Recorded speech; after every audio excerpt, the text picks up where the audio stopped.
E o nosso convidado aqui, colega de trabalho aqui também, querido amigo. Pessoal, qualquer coisa que eu fale aqui, você está fazendo campanha para Geraldo. Primeiro, eu não sei, ele até agora não é candidato, está fazendo campanha para quê, cara pálida? Fique na sua. Geraldo, meu querido amigo, Geraldinho. Sinto saudade de você aqui como radialista, hein? E você hoje, quando acabar essa entrevista, o pessoal já disse, vai ter que dar aquela mensagem, como é que é isso? Mensagem de reflexão. Você tá bem? Hoje eu tô ótimo. Bom dia, doutor Mário. Bom dia, Laísa, Mariana, meu amigo Rodrigo Daniel, Abraão. O senhor sabe que o carinho que eu tenho pela rádio, mas acima de tudo aqui pela Rádio Metrópole, né? Iniciei minha história numa rádio AM, mas aprendi a fazer rádio aqui ao teu lado, ao lado de Zé Eduardo, de Chico. Aqui é uma aprendizagem, né? E eu sinto falta daqui, viu? Tô tentando arrumar o tempo para estar aqui. Tá difícil. Mas olha, me diga uma coisa, vamos começar a conversa porque você teria ido à Fonte Nova assistir um jogo acompanhado do meu querido amigo Super Geraldo, seu pai, de seu filho Matheus, deputado estadual, e 50 policiais. Saiu em sites, se não me engano, saiu até em jornal, não sei. Mas essa história rolou por aí. É verdade, você foi mesmo? E por que 50 policiais? Você tem muito medo do povo? Qual é a história aí? Primeiro, eu não tive... Eu estava na condição de governador em exercício. O governador estava em Dubai. Sim. Ia se deslocar para a Alemanha. E eu saí naquele dia, naquele jogo do Bahia, do São Paulo, eu saí da governadoria às 22h38. É uma inverdade. Você não estava no jogo? Lógico que não. Teve, inclusive, essas viaturas que estavam lá, foi em função de um evento patrocinado, realizado pela minha amiga doutora Heloísa Brito, delegada-geral da Polícia Civil, que fez um belíssimo trabalho naquele dia. Me convidou para que estivesse presente, mas em função da extensa agenda que tinha, não tive a possibilidade. Mas uma curiosidade vai ficar aí, doutor Mário. A gente está falando aqui para a capital, pelo interior. A crítica ela é muito salutar. Quando eu vejo o senhor estabelecer uma crítica aqui de um processo político, de uma decisão política, de uma mudança política, isso é o mais alto nível do jornalismo.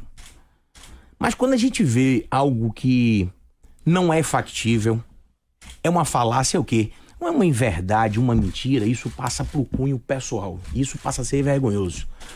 O senhor já viu aquela história que as pessoas têm, às vezes, uma pela outra, um amor platônico. Só pode ser isso. Não tem outra explicação que não seja essa. Desse jornalista que até então eu tinha um conceito muito elevado. Acho até um bom jornalista. Mas em relação a mim é um problema de ordem pessoal. Eu não estava na Fonte Nova, o senhor sabe que o senhor me provoca no sentido de trazer isso aqui a público. Eu já tinha lhe confidenciado isso.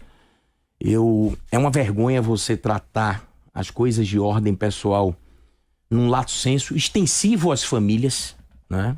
Eu gostaria que respeitassem o meu pai, que é um senhor de idade, de 87 anos de idade, certo? Eu dei um gesto a ele de recebê-lo no meu gabinete, porque eu acho que o seio familiar, a estrutura familiar, ela é a mola propulsora para que você possa ter um sucesso na vida política, profissional, pessoal. Então, respeitem as pessoas e o Instituto Família. Esse amor platônico, um dia ele tem que acabar. Porque só pode ser aquela paixão obsessiva por mim. Porque tá ficando feio. As pessoas estão percebendo. O meio do jornalismo está percebendo isso. A sociedade civil está percebendo isso. Fica aí recado, porque todo dia, acho que por curiosidade, ele ouve a programação do senhor. Nós já o recebemos tanto aqui, estendendo o tapete vermelho. Acho até que um bom jornalista é uma boa pessoa. Mas eu não sei que casaca virou aí. Isso só pode ser uma casaca de ordem pessoal. Mas vamos lá. Sim. Enfim, agora, não estava lá não, viu? Você não estava na Fonte Nova, né? Nada? Eu saí do gabinete às 22h38, despachando com minha equipe. Jerônimo, mais uma vez, ele viajou para o exterior. Outra vez agora foi para Dubai, Alemanha, acompanhando Lula. Passou o governo para você. Isso modificou alguma coisa na sua vida? Assim, porque eu já vi... Acho que era um presidente, eu não estou lembrando, porque você sabe que, velho, você vai perdendo a memória. Teve um presidente da Assembleia, não é Adolfo, não. Adolfo também já assumiu, mas um outro aí que assumiu o governo. Poucos dias, e sempre que citava o currículo dele, dizia, você é o governador, ele dizia, bom, vem cá, sim. E aí, você muda alguma coisa no governo? Demite algum secretário? Bota outro para dentro? Ou simplesmente você vai lá e cumpre o que o governo já está fazendo? Como é que é essa história? Como é que passa em sua cabeça? Você se sente mais poderoso, governador em exercício, alguma coisa assim? Não? Ô, doutor Mário, imagine alguém que não imaginava mais conseguir, porque somente depois de 8 anos, quando meu pai perdeu a última eleição, eu saio candidato a vereador de Salvador, fico na suplência, tá? Essa história eu gosto de massificar, porque o senhor sabe que o ato de repetição ele é cansativo, mas o que é óbvio tem que ser repetido. Então, comecei minha história lá atrás como candidato a vereador, perdi a eleição, entrei depois de 24 meses e hoje me tornei vice-governador do estado da Bahia. Deus já me deu, e eu agradeço todos os dias a Deus, as vitórias que Deus tem me dado. Imaginava eu ser candidato a deputado federal em 2022. Me tornei vice-governador da Bahia e Matheus foi eleito um dos deputados mais votados da Bahia, o terceiro deputado em Salvador, onde eu tenho a minha história iniciada politicamente. Matheus foi o deputado mais votado, o terceiro deputado mais votado do nosso grupo político. Eu não tenho vergonha nenhuma de dizer, a humildade recai, Mariana, sobre mim. E essa humildade é que me levou a saltos e voos altos, principalmente na política. Todas as 2 vezes que assumi o governo, a primeira vez 17 dias, a segunda 7 dias. Eu não fiz absolutamente nada em desalinhamento com o governador Jerônimo Rodrigues. Quando o governador viaja, por uma questão de decência, de diplomacia, de respeitabilidade, de consideração, ele entrega ao governo, ao seu vice-governador, com confiança e sabendo da minha lealdade. Tudo que traço nesses dias e o que foge do traçado nesses dias, nós nos falamos mesmo com a diferença de fusos horários. Para você ter uma ideia do direcionamento da minha agenda hoje, em representação a ele. Hoje quando eu falo segunda-feira, porque ele foi para Ilhéus. Ele vai entregar em Ilhéus mais uma policlínica, na ordem de mais ou menos 38 milhões de reais. Vai entregar uma unidade da Polícia Civil e uma sede de comando da Polícia Militar. 50 milhões de reais entregues hoje para Ilhéus e território, com o prefeito Marão e com a deputada Suane e deputados da região. Hoje, para o alinhamento da minha agenda, mantida, substituída ou retirada, eu faço um alinhamento com o governador da agenda que nós vamos perfazer juntos durante a semana. E assim foi o governo. Se tivesse o ato de exoneração ou de admissão, seria pactuado com o governador. Anúncios de obra, pactuado com o governador. Agendas externas para aqueles oportunistas de plantão, pactuado com o governador. Não dou um passo, não mexo um compasso no processo da gestão sem que haja, seja na segurança pública, seja na educação, seja na saúde, seja em atos públicos ou seja em representações. Ponto, para que as pessoas entendam. Não tento criar aquilo que não foi dimensionado. Bom, uma das coisas que está aí chamando a atenção é a eleição do próximo ano no estado da Bahia, todos os municípios, mas principalmente aqui em Salvador. Em vários momentos se disse que o governo iria anunciar quem seria candidato e até agora nada. Nos governos anteriores, tanto de Rui quanto de Wagner, eles optaram por ter 3 candidatos, com a ideia de que tendo 3 candidatos, pegaria 3 segmentos distintos da população e levaria a disputa para um segundo turno. Deu errado em todas essas. O PT, desde 1985, quando teve a volta das eleições a prefeito de capitais, depois do golpe militar, concorreu em todas as eleições. Ou o PT ia uma vez ou outra com o PCdoB na frente, etc. Em todas foi derrotado, todas. Agora a gente vê esse negócio, vai, volta. Você antes de ser eleito vice-governador, você foi presidente da Câmara, com destaque. Uma Câmara, inclusive, que mostrou uma autonomia importante em relação ao prefeito, porque normalmente o presidente da Câmara sempre é muito ligado ao prefeito e tal. Mas você fez parte do grupo que elegeu Neto, que reelegeu ele, que elegeu Bruno.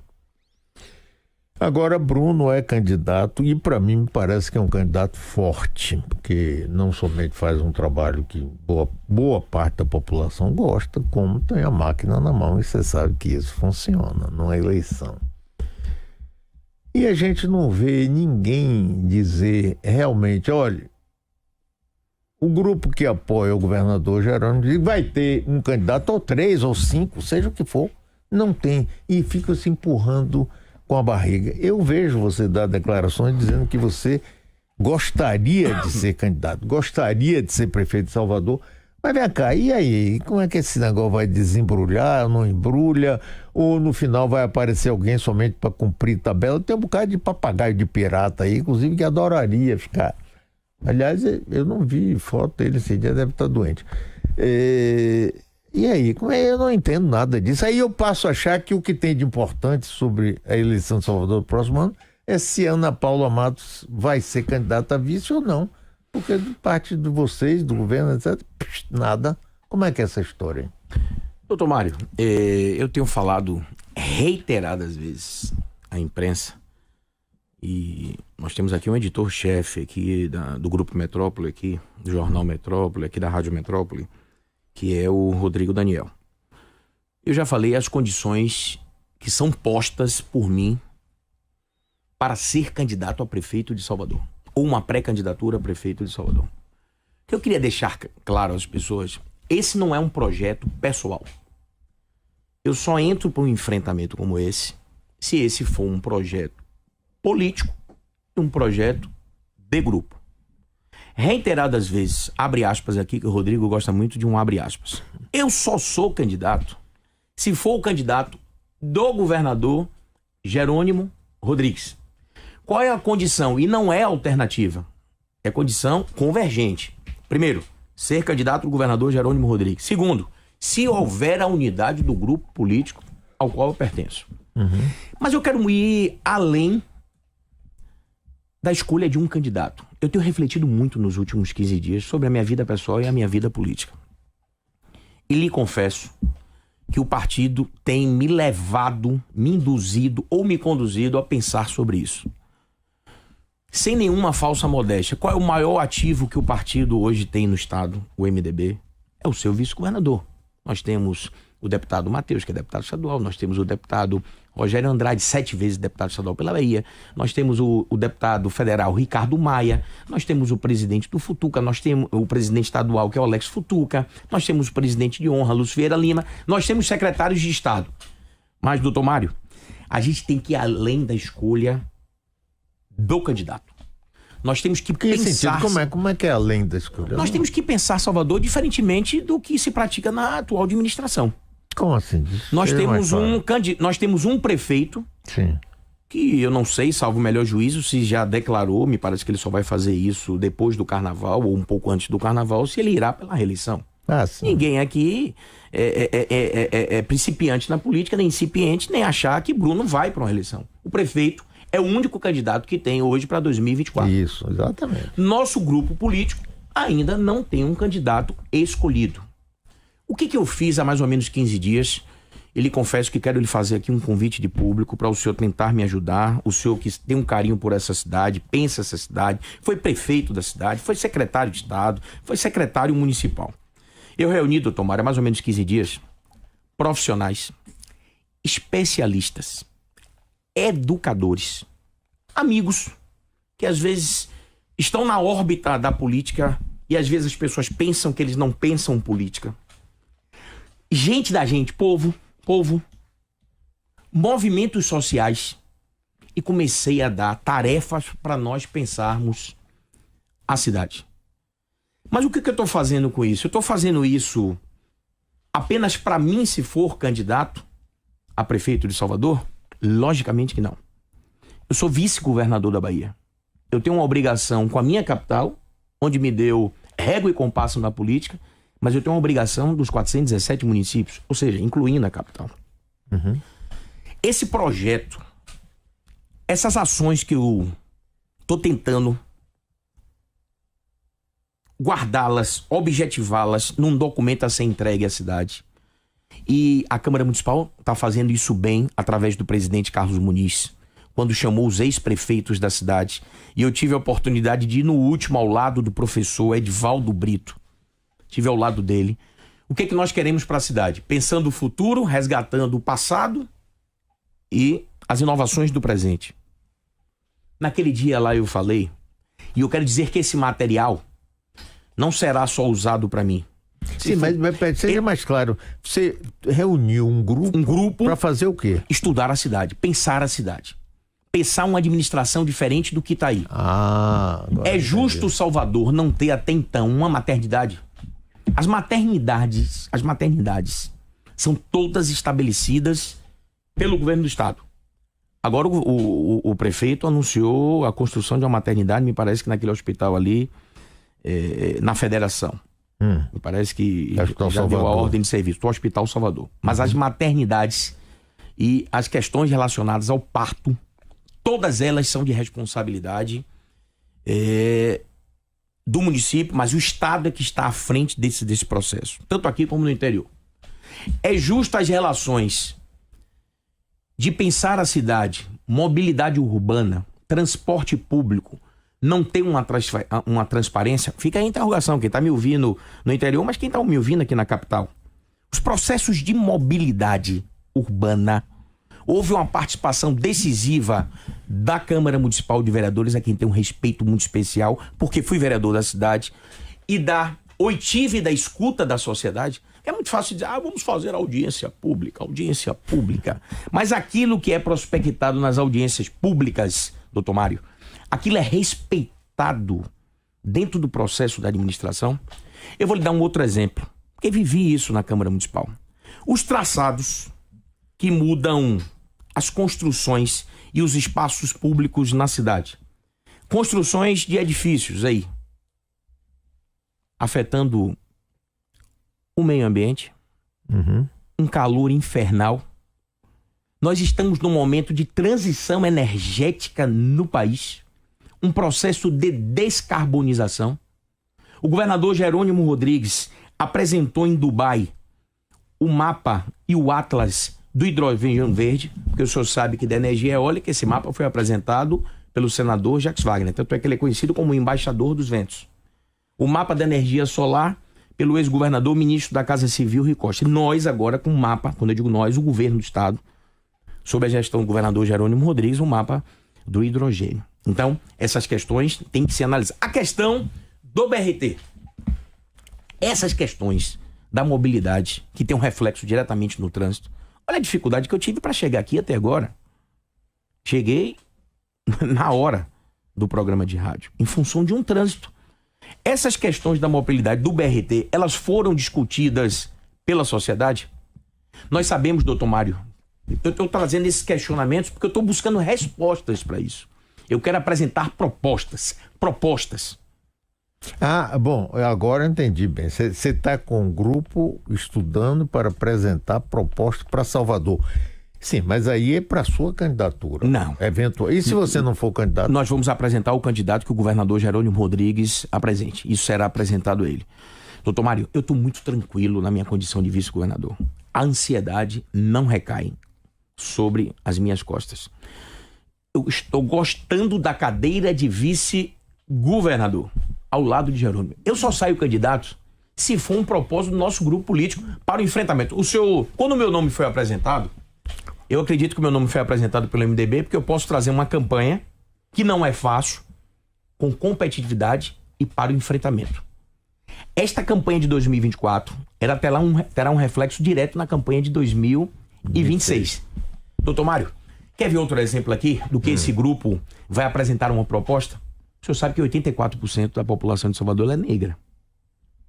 É justo, e eu já comecei a fazer esses estudos da outra semana para cá, que uma população negra tenha ela uma média da população negra, uma renda média mensal de um pouco menos de R$800, porque a população branca tem uma renda média mensal de um pouco mais de R$2.000.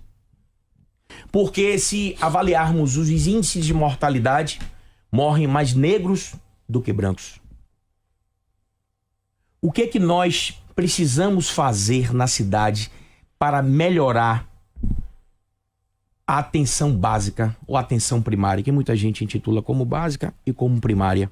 O que é que nós temos que fazer com tantas deficiências? Eu não sei se o senhor acompanhou, porque o senhor sabe que no direito existem as legislações, os costumes, jurisprudências e súmulas, que são entendimentos, jurisprudência dos juízes e súmulas dos tribunais. Uma clínica fechada, eu vou deixar aqui para avaliação do senhor e do público. Eu vou falar aqui agora para Marechal Rondon. Uma clínica foi fechada em Marechal Rondon, que tem um atendimento semanal de 600 pessoas. 100% SUS. Sabe qual foi a alegação da prefeitura?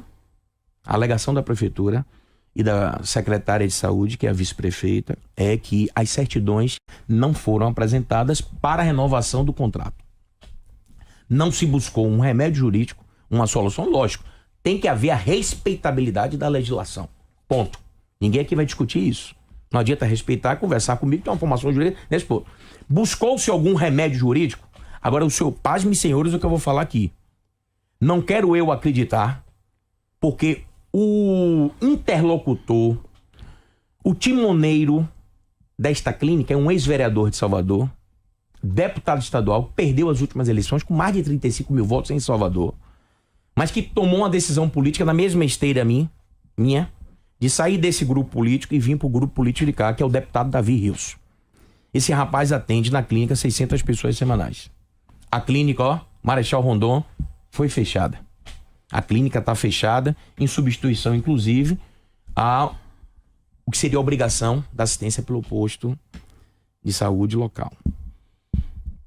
Fica o questionamento. É essa política que Salvador quer para ela? Sim, mas você espera, eu entendi. Você tem um grupo que está estudando propostas para o futuro candidato a prefeito do grupo de Jerônimo, IPT, etc., que está trabalhando a pedido seu, que pode servir para você se você for candidato, mas se não servir para o outro. Mas, perfeito. Tá, esse é o primeiro passo, daqui a pouco o Trigo tem mais perguntas para você, mas eu queria saber mais uma coisa. Sim, e quando é que nasce essa criança? Comecei a estudar na última semana, o senhor sabe que... Não, eu estou falando da definição. Da definição no grupo político? Sim. Aí só o governador Jerônimo Rodrigues pode responder. Estou precisando conversar com ele. Aí só o mesmo. governador Nunca Jerônimo mais Rodrigues. conversou. Às vezes eu já falei isso ao senhor aqui, reiteradas vezes. O meu tempo é diferente do tempo de Deus, o meu tempo é diferente do tempo do senhor. Uma coisa já tem que deixar patenteado e claro aqui. O governador Jerônimo Rodrigues, além de ser um excelente gestor e administrador, é um excelente político. Mostrou isso tornando governador da Bahia. Ele saberá o tempo certo.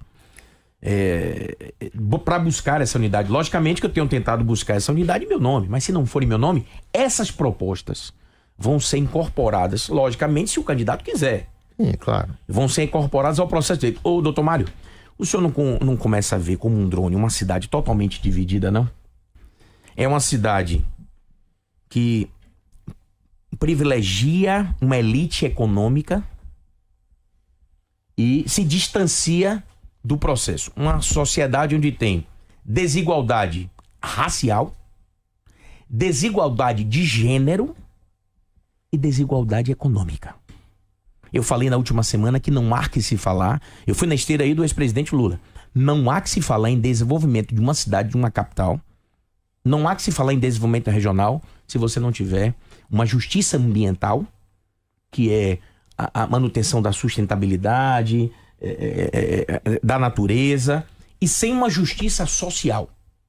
O que nós queremos é uma cidade que haja uma participação igual, equânime, para todos. Rodrigo Daniel. Governador, no início a definição do candidato a prefeito ia ser em agosto, final de agosto, início de setembro, depois passou para outubro, novembro foi a meta que Wagner colocou, e agora Wagner tem dito que define depois da COP28, que já terminou. Nesse intervalo de tempo aí, houve uma especulação de que teria batido o martelo, o senhor seria o candidato no encontro que teve com Jerônimo Rodrigues e Jacques Wagner. Esse encontro vazou e isso, enfim, houve uma reação da militância do PT e teria recuado nessa sua candidatura.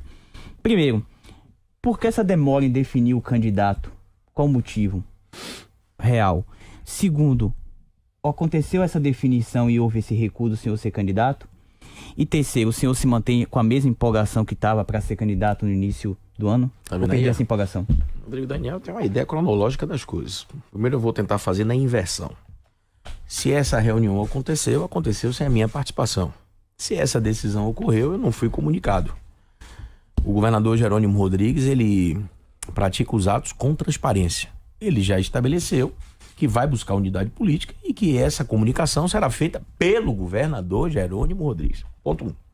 Segundo ponto, como é que alguém que está aqui falando em estabelecer propostas para uma cidade, pensar a cidade, pode estar desanimado em relação a uma candidatura? O que posso refletir e repensar uma decisão é se para a cidade... Porque veja bem, Daniel, uma coisa que eu queria deixar claro para você, para a bancada e para o doutor Mário Kertz. Eu não serei empecilho para a unidade política do nosso grupo. O meu partido não será empecilho para a unidade política desse grupo. Se entenderem que o meu nome não é competitivo para um enfrentamento, declinarei da pré-candidatura. O governador apresenta o nome, estarei ao lado do governador, apresentarei as propostas para a cidade que esse grupo político está delineando e vou tocar minha vida como vice-governador, fortalecer o meu partido pelo interior do estado da Bahia. A definição da data da apresentação desta unidade, isso cabe única e exclusivamente ao governador Jerônimo. Mas qual a dificuldade para definir esse candidato? O que tem sido um empecilho? Talvez seja buscar unidade política. Agora, eu acho uma coisa relevante, Rodrigo, e quem está nos escutando, que pela primeira vez eu ouço falar em propostas para a cidade. Porque até então se discutia quem é que vai ser candidato. É fulano, é Beltrano, todo mundo coloca o seu nome à disposição. Eu coloco o nome à disposição, que maravilha. Pela primeira vez, aliás, Jacques Wagner esteve aqui, e eu falei isso com ele, ele concordou inteiramente. E, aliás, ele disse, isso que foi ele até agora que eu me lembrei, que ele disse, isso, Mário, que você tem falado de que é preciso ter propostas para a cidade, eu também concordo. Então, rapaz, não adianta simplesmente escolher um nome, e aí vamos para aquela mesma disputa. O prefeito não fez isso, sempre vocês vão descobrir 1 milhão de coisas que o prefeito não fez, né? Não, esse aqui eu vou fazer melhor, não sei o quê. Pô, e a cidade, como fica? Agora, Mariana tem uma pergunta. Mariana Bamberg, diga, Mariana. Vou sair aqui um pouquinho de eleição, vice-governador. O senhor começou aí falando sobre críticas. Algumas críticas são positivas. Com relação às críticas que a oposição vem fazendo sobre segurança pública, como é que o senhor enxerga isso? São críticas positivas, oportunismo? E como é que isso chega dentro do governo? Como é que é visto? Mariana, boa pergunta. Ao final, se o doutor Mário permitir, eu queria só dar uma pincelada sobre as questões relacionadas à educação. Eu estou com um grupo de trabalho de educadores e educadoras mergulhados na questão educação. Educação fundamental e educação infantil. Mas em relação à segurança pública, a Rádio Metrópole, inclusive, o Grupo Metrópole tem dado aqui uma cobertura muito ampla em relação ao que nós temos feito na segurança pública. É o maior investimento na segurança pública já visto na história do nosso estado. Se você vê em equipamentos, em viaturas, já são mais de 750 viaturas entregues em todo o estado da Bahia. O governador está agora em Ilhéus, entregando em Ilhéus uma unidade da Polícia Civil. O governador está entregando hoje em Ilhéus uma unidade, um comando da Polícia Militar. Nós, na última semana, e a Metrópole estava lá, nós entregamos ali no Farol da Barra e depois no Pelourinho viaturas semi-blindadas. Entregamos para o policiamento aquático jet skis. Entregamos flexboats, inclusive para a Copa, que é a companhia, o Comando do Meio Ambiente. Nós temos 3 Is que contemplam a segurança pública. Investimentos, integração, primeiro internamente com as forças de polícia, aí eu falo Departamento de Polícia Técnica, eu estou falando Polícia Militar, Corpo de Bombeiros e Polícia Civil. A integração com a Polícia Rodoviária Federal, você está acompanhando aí as operações, com a Polícia Rodoviária Federal, com o Ministério Público, com a Defensoria Pública e com o Governo Federal. Nós já temos, eu não tenho aqui agora o número exato, mas são mais de 1.180 prisões em flagrante com reconhecimento da câmara facial. Sabe o que significa isso? Sem a utilização da arma de fogo. São mais de 44 mil inquéritos concluídos pela Polícia Civil. Desses, 30 mil já encaminhados à Justiça. Batemos todos os recordes de apreensão de fuzis.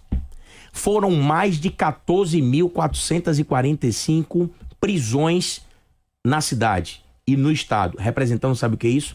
Quase 70 prisões por dia. O maior inimigo que nós temos no país é o crime organizado. A recomendação do governador, enfrentamento ao crime organizado, mas preservando vidas, a segurança cidadã e preservando os direitos das pessoas. O que é que nós, e você falou com maestria, apesar de jovem aí, mas vê a perspicácia, o que nós não podemos permitir é o oportunismo político. Respeitem os policiais. Fica aqui o nosso recado. Respeitem esses homens e mulheres que saem das suas casas e não sabem se vão retornar. Nós não podemos brincar com a vida dessas pessoas que saem para as ruas para o enfrentamento e para garantir a nossa segurança. O único ir que nós não vamos permitir, e demos exemplos disso, você vê que os números mostram isso, o único ir que nós não vamos permitir é o da impunidade. Esse nós não vamos permitir. E vamos ser duros dentro desse processo. Então, ao mesmo tempo, porque Dr. Mário, acho que colocou uma coisa, e é só a experiência para permitir isso. Eu quero estar além de uma escolha política. Eu quero estar além disso. Isso, eu tenho feito uma inflexão. Será que nos 4 mandatos que fui vereador de Salvador, 2 vezes presidente da Câmara, eu fiz tudo o que eu deveria fazer? Ou que eu poderia fazer enquanto presidente da Câmara? Ah, foi muito bom. Um projeto engavetado lá na Câmara Municipal há mais de 10 anos e que eu coloquei como prioridade, quando eu digo eu coloquei como presidente, os vereadores me acompanharam, que é o Estatuto da Igualdade Racial e combate à intolerância religiosa. Uma capital como Salvador não tem o Estatuto da Igualdade Racial e combate à intolerância religiosa. Dr. Mário sabe aqui a audiência que tem dos taxistas aqui da Bahia e em Salvador. Lembrem que naquela oportunidade eu tive que modular o entendimento para aprovação da regulamentação, da legislação que estabelecia 29 mil motoristas por aplicativo. Aí diziam, eu não sei o número preciso, não lembro, doutor Mário, que só existiam 7 mil taxistas em Salvador. Não é verdade. 7 mil placas de táxi. Mas nenhum táxi roda com um motorista de 24 horas. Aí você calcule 7 vezes 3, pelo menos 21 taxistas aqui. Eu quero mandar um abraço especial para os motoristas por aplicativo e para os taxistas. Agora, deixa eu mudar um pouco o rumo da prosa. Ela perguntou sobre as críticas. Não, sobre as críticas, mas por enquanto é o seguinte, eu queria... O seu partido, o MDB, tem mostrado isso, que não está nem um pouco satisfeito com essa demora do governador e os líderes, Wagner e Rui e outros, Otto, etc., na definição de uma candidatura. Não, o MDB diz assim, não, tá demais, aí talvez a gente nem participe. O que você acha disso? Eu tenho falado muito com a direção estadual do meu partido, o senhor sabe que eu faço parte da executiva estadual do meu partido e faço parte da executiva nacional do meu partido. Então, durante a semana, pela semana, eu tenho reuniões virtuais com o deputado Baleia Rossi e com a executiva nacional, mas falo quase que todos os dias com o presidente Baleia Rossi. O partido, eu tenho encontrado algumas dificuldades no partido em relação a isso, porque o partido precisa crescer. Se hoje sou vice-governador da Bahia, é porque tem um partido forte. Esse partido tem cobrado de mim inserções pelo interior do estado, para que fortaleça os prefeitos que já existem, para que eu agregue novos prefeitos ou candidatos a prefeitos, vereadores. E eu, por uma questão de alinhamento, tenho conversado muito com o partido, tenho me dedicado aqui à região metropolitana, que é a capital, fortalecendo as ações do governo. Nós não seremos, reitero, doutor Mário, um empecilho para o governador Jerônimo Rodrigues e para o nosso grupo político. Eu tenho que dar o exemplo, principalmente na condição de amigo e companheiro e leal ao vice-governador Jerônimo Rodrigues. A única questão que posso afirmar aqui é que o governador Jerônimo Rodrigues não terá nenhuma dificuldade da escolha de um outro candidato aqui em Salvador, se não for o meu nome. Nem da minha parte, como vice-governador, nem pelo meu partido. Agora, há uma cobrança do meu partido para uma definição aqui em Salvador, porque precisa o partido, quando eu falo precisamos, nós MDB, mas precisa o partido redimensionar os seus posicionamentos, porque nenhum partido tem vida política, sobrevivência, se não tiver mandatos de prefeitos, de prefeitas e de vereadores. Assim fizemos nas últimas eleições. Nós temos hoje 2 deputados estaduais e temos uma representação federal. Mas nitidamente, pelo que eu acompanho, o MDB não está satisfeito e em certos momentos até eu acho que eles podem, ou tiveram, ou disseram, não, se demorar muito, nós não estamos fora, etc. Como é que é essa sua relação? Jerônimo, MDB, você fica no meio da conversa? Como é que é isso? Veja bem, quando eles falam, é bom traduzir isso. Quando eles dizem, nós estaremos fora, não é fora do nosso agrupamento político, nosso grupo político. Nós estaremos fora da colocação, da manutenção do meu nome como candidato. Eu não posso ser candidato se eu não tiver partido. Eu só posso ser candidato se eu tiver um partido, que é o MDB. Se o MDB, por deliberação, não aprova a minha candidatura, não referenda a minha candidatura na executiva estadual e federal em função do tempo, o presidente de honra tem demonstrado essa insatisfação insistentemente. O ex-ministro Jadel Vieira Lima tem falado nas redes sociais e na imprensa que, se tardia for a decisão, no entendimento dele, que, Geraldo, então você tome rumo, seu caminho, mas o partido você não terá. Eu não posso ser candidato sem partido. Eu sou do MDB. Eu sou meu que é dessa forma, eu não tenho como ser candidato sem partido, né? E todos os partidos aqui. Vamos lá, vamos fazer um exercício que o senhor tem uma memória fantástica. Tony Brito é pré-candidato pelo PSD. Sim. Não é isso? É. Pronto, eu não tenho como eu ser candidato pelo PSD. Olívia Santana, deputada, é pré-candidata pelo PCdoB. Deputado tem outros, não precisa, pule. Pelo Partido Trabalhadores. Pule. Pule. O negócio de Litz da Mata. De pirata de... Litz da Mata pelo PSD. Pelo PSD. Então o senhor vê que não me resta partido. Então eu só posso ser candidato hoje. Rapaz, olha o que eu achei partido aqui de interessante, estou achando aqui. Pela primeira vez eu quero ressaltar isso aí, porque o senhor gostou das propostas, né? Propostas. Claro, rapaz, que adianta ter 1000 candidatos, você não sabe que porra vai fazer, e chega na hora da campanha, fica aquele negócio, não, que o prefeito não fez isso, que o prefeito... Rapaz, a gente tem que... Essa cidade merece um carinho especial da gente, uma visão especial. Queremos continuar a cidade do concreto, a cidade que permite construções de espigões, mais espigões, porque em vez de um IPTU, um edifício paga 30 IPTU, peraí, Salvador não merece isso, não, diga, Rodrigo. E quem é a vice dos seus sonhos, governador? Olívia Santana ou Fábia Reis? Diga aí. Esse Rodrigo Daniel. Ô, meu Deus, não me deixe numa situação saia justa. Eu não fui nem escolhido ainda como pré-candidato, não sei se serei. Eu estou discutindo aqui hoje as propostas. Logicamente que o mesmo entendimento que mantenho em relação à escolha do candidato, que é do governador e do conselho político, será da mesma sorte com a vice-prefeita. Quer alguma coisa que incomoda, doutor Mário? Salvador tem creche? Não. Quem faz o papel das creches em Salvador? As creches comunitárias. Sim, claro, é isso mesmo. Quem abraçou essas creches comunitárias lá atrás? Professor e mestre vereador Edivaldo Brito. Quem é que toma conta das creches hoje em Salvador? As voluntárias sociais. Eu quero convidar o senhor para ir nas 3, 4 creches em Salvador. Isso é justo? Fica a interrogação com a cidade. Nós temos que avaliar. O senhor dizia que a discussão em Salvador eram 2, o IPTU e a indústria da multa. O senhor ainda acha isso? Indústria da multa, já falei aqui, você vê. O IPTU, precisamos rever a planta genérica. A Câmara Municipal tem que assumir esse enfrentamento. O presidente Carlos Muniz tem cobrado isso, esse enfrentamento. Nós precisamos ver esses aspectos aqui. Agora, é como Mariana falou e Laísa, me parece que na última semana comentou como isso. E o senhor é de uma felicidade grande. Acabar com aqueles... O senhor me disse um dia uma coisa interessante.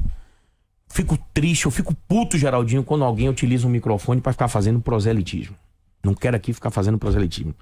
Porque a prefeitura, porque o prefeito, porque o ex-prefeito. Eu quero apresentar propostas. Agora, se serão recepcionadas as minhas propostas, eu acho que peguei um dos melhores. Só falta o capitão do time, que lhe convidei. Eu preciso organizar isso, né, de uma forma muito objetiva. Esses estudos já começaram, seguramente 12 dias. Nós temos que pensar. A cidade está dividida. Nós temos que pensar a economia, o empreendedorismo dessa cidade. De que forma só esses estudiosos poderão apresentar? Os traçados de urbanismo da cidade. Eu estou sendo acompanhado por doutora Juliana Paz, que foi uma das interlocutoras do processo de estudo do último PDDU. Eu estou com especialistas na área de saúde. Eu estou com curiosos. Eu estou com movimentos sociais. Eu estou com representações dos povos tradicionais conversando comigo. Porque é um tema, doutor Mário, tem tanta coisa que eu só vi aprender depois de tantos anos, com 54 anos de idade. Não tenho vergonha de dizer isso. Programa da dignidade menstrual. Alguém tem que vir aqui discutir isso aqui, esse processo aqui. Pedagogia da alternância. O aluno fica 15 dias em casa, 15 dias na escola. E o cara vai dizer, mas isso é factível? É factível. Porque ele pega os 15 dias de ensino e leva para o seu seio familiar. Isso eu falo no campo. São chamadas escolas da família agrícola. Pega os ensinamentos, doutor Mário, viu? Da história da sua família e leva para a escola. Eu fui aprender isso depois de tantos anos na política. Eu tenho entrado numa reflexão, e o senhor é muito disso, de pensar, refletir, ler. Qual o meu papel como homem público hoje, como vice-governador? Além da política. Eu quero dizer, essas propostas, eu quero pensar além da escolha. Agora, voltando ainda um pedaço aqui, é o seguinte. Rodrigo, quando fez a pergunta, ele fez exatamente isso. Primeiro ia sair esse nome em agosto, depois em setembro, depois em outubro, novembro, nós já estamos em dezembro. Isso mostra que há uma dificuldade interna do governador, que tem uma liderança, eu concordo com você e tudo, mas há uma dificuldade. Tem algum sinão ali que nem ele, nem Wagner. Rui ficou mais afastado. Ele tinha um candidato, que era o presidente da Condec, depois um pré-candidato, depois o próprio presidente da Condec desistiu, questões pessoais dele, de saúde, e ficou um pouco afastado. E aí a gente sente esse negócio assim, mas tem algum engasgo aí nesse caminho que... É comum o nosso entendimento que Jerônimo é um grande líder político. Eu acho, sim. Eu tenho certeza. É comum o entendimento que ele tem feito aí uma boa gestão e entregas. O exemplo disso é percorrer o estado em mais de 140 municípios, que é diferentemente de correr o município e não fazer a entrega. Ele vai ao município e faz a entrega. Ilhéus é um exemplo disso. Final de semana ele viajou. A articulação política, ela requer, e ele tem tido uma habilidade para que você tente vencer as expectativas. A vaidade é um processo, dentro do processo político, quer queira, quer não.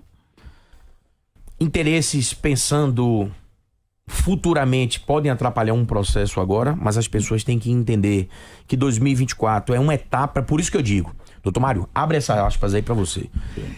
Eu não serei um empecilho para a escolha dessa unidade.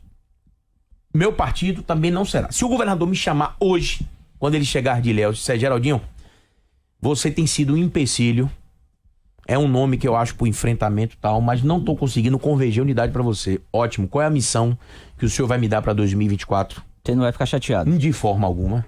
Cheguei a vice-governador, quero agradecer ao Partido dos Trabalhadores, que me recebeu nas suas diversas tendências com maestria. Falo aqui na figura de tantos nomes como o senador Jacques Wagner, mas na figura do presidente Éden Valadares. Eu não tenho que me queixar desse grupo político.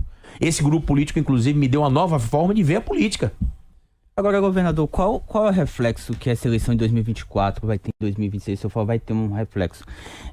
Eu lembro que essa eleição de 2022 foi a primeira vez desde 2002 que o governador ganhou no estado e perdeu em Salvador, porque Jerônimo acabou perdendo para a Semineto de Salvador. Isso só foi acontecer em 2002, quando Paulo Souto ganhou aquela eleição, mas Wagner ganhou em Salvador. Qual é o reflexo que essa eleição de 2024 vai ter em 2026? Essa eleição foi eleição atípica, quando eu falo na arrumação, nos números do que ocorreu. Nós ganhamos nos pequenos e médios centros, tá? Nos pequenos e médios municípios. Essa equipe, doutor Mário, com propostas, porque vão além de propostas de políticas públicas. Nós estamos procurando entender o que levou os números nos grandes centros urbanos. Aí, doutor Mário, vem uma resposta. Deixa eu ver que isso aqui só me veio agora. A vontade do governador é tão grande em vencer nos grandes centros urbanos. Pra você entender, Jerônimo ficou 3 dias em Vitória da Conquista, correndo a sede e o entorno e fazendo entregas. Retornou hoje para Ilhéus. Em Camaçari estava com os empresários e os CEOs da BID. É nessa semana. Salvo o melhor juízo, acho que foi segunda-feira. E ele tem dito: nós vamos estabelecer uma campanha competitiva. Logicamente que respeitando os adversários. Porque daqui a pouco, eles estão achando que não. Respeitando os adversários. Nós vamos concorrer. Não vai ser uma candidatura fantasma. Nós vamos concorrer em Salvador, em Camaçari, em Feira de Santana, em Vitória da Conquista, em Juazeiro. Nós vamos ter a unidade para a disputa política. Mas direto. E esse reflexo, é isso que eu vou chegar. E esse reflexo, nós ganhamos...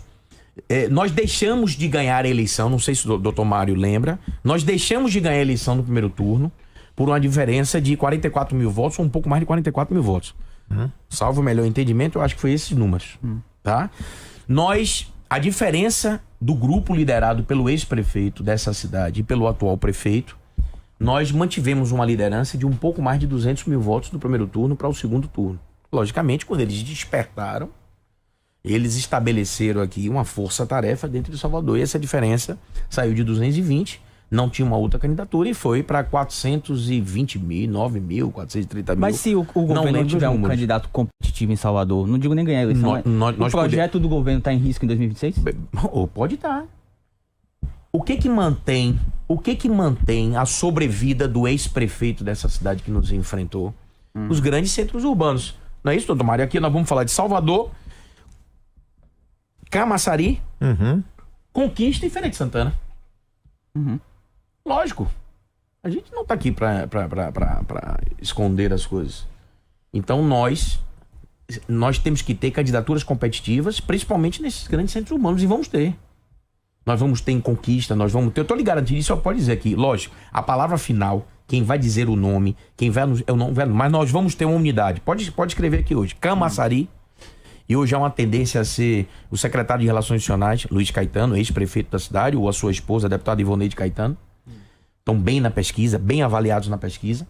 Nós temos Feira de Santana, buscando a unidade em Feira de Santana. Nós vamos buscar uma unidade, pra você ter ideia, em Feira de Santana, sabe quem lidera as pesquisas? Não, vou saber agora. Do meu partido, MDB, uma vereadora com 9 mandatos, que teve mais de 20 mil votos em Salvador na eleição agora para deputado estadual. Em Feira de Santana. Lúcia Rocha. Teve voto aonde? Em Vitória da Conquista. Sim. A disputa lá, para o senhor ter ideia, tá ela, Valdenor do nosso grupo político e a prefeita Sheila, me parece que um quarto candidato. Lúcia Rocha está disparadamente nas pesquisas na frente. O governador Jerônimo Rodrigues está buscando a unidade. Sim, claro. Agora, entendimento? Acabou o nosso tempo. Uma pena. Muito obrigado. Mas, além disso, você vai ter que fazer sua reflexão. Com certeza. Qual é essa reflexão de hoje? O senhor quer... Tem um que o senhor gosta. O senhor sabe que quando eu tive com o professor Edivaldo Brito, na Câmara Municipal de Salvador, ele falou sobre as evoluções que teve ele enquanto prefeito da cidade. E ele se perguntava, e por que as coisas ainda não acontecem da forma que ele imaginou? Eu disse a ele, é porque às vezes a gente não envolve as pessoas. Nós temos que ouvir as pessoas. Aí lembra quando eu estudava inglês? Aquele meu inglês meio arranhadinho. Books on the table? Não, tem books on the table, ou então aquela 1, little 2, little 3, little ninja. Mas tem aquela assim, ó. The more you study, the more you know. Quanto mais você estuda, mais você sabe. Mais você sabe. The more you know, quanto mais você sabe, the more you forget. Mais você esquece. Mais você esquece. The more you forget, the less you know. Quero ver o inglês do senhor. É o que isso aí? Quanto mais você esquece, menos você sabe. Pronto. Aí vem a pergunta. So, why you study? Então, por que você estuda? Fica aí o entendimento para vocês. É metafórico isso aí, viu? A mesma coisa a gente traz para a vida prática. Eu me pergunto, a minha missão. Ontem eu me dediquei, além de uma missão institucional, eu ontem fui ver o jazz de minha filha, que tem 5 anos. Porque senão minha filha vai chegar a uma idade maior e eu não acompanhei o crescimento da minha filha. E essa é a reflexão que eu estou fazendo. Até quando e quando tudo isso vale a pena. Pois é. Não é? O senhor, esse final de semana, e toda vez que eu falo isso, eu vejo a sua emoção. Porque se tem alguém apaixonado pelos filhos, é o senhor. Sua filha que veio de fora, sabe o que o senhor fez? Eu ia até lhe ver, mas eu achei que era uma intromissão, apesar de ser seu filho. O senhor mergulhou e ficou com sua família. Passei na porta algumas vezes para te ver. Mas pela minha decência e pela relação que tenho com o senhor, e disse que ele veio, o senhor disse, venha meu filho. Mas não fui, porque era aquele momento com o seu filho. O senhor já pensou ontem no jazz? Você vê sua filha ficar ali procurando no meio daquela plateia, e quando ela me reconhecer, ela fazer, oh Deus, me dá um beijo. Isso aí tem um valor tremendo na vida da gente. Então isso merece uma reflexão de vida. Valeu, grande Geraldinho, que bom, conversamos. Nós vamos agora encerrar a rede de intervalo comercial. Zé Eduardo chega até meio-dia.